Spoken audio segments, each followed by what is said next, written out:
How to make a personal finance spreadsheet. Creating a personal financial spreadsheet involves using a spreadsheet program to create an organized record of recurring monthly expenses such as mortgage or rent, car payments, utilities, and other expenses.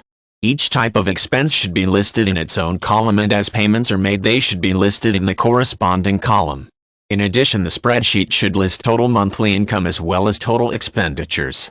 The personal finance spreadsheet can also contain additional worksheets or notes to provide additional detail for financial figures.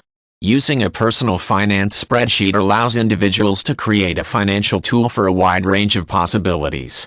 While a user-created spreadsheets allow for customization of budgets and expenditures, using a template built into your software or downloaded from the internet can help you avoid some of the technical aspects of creating a finance spreadsheet. Prior to jumping on the computer and cranking out a personal finance spreadsheet, however, it's important to create a plan. This involves looking at monthly expenses, reviewing money received from jobs and other sources, and determining the size and scope of the spreadsheet.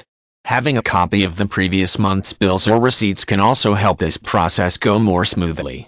If it takes some time to pull these documents together, a filing system for financial paperwork should be a priority after creating the personal finance spreadsheet. The previous month's payments will provide a basic idea of how much income is needed to maintain a specific standard of life. Upon completing the spreadsheet, individuals may discover they have an income problem rather than a spending problem. This results when not enough income is available to pay the bare minimum expenses in life. On the other end of the spectrum, individuals may find that their monthly expenditures are significantly higher than expected. For example, if a negative number is the result of subtracting total monthly expenditures from total monthly income, it is time to cut expenses. Creating standard percentages for each expense column is typical in a personal finance spreadsheet.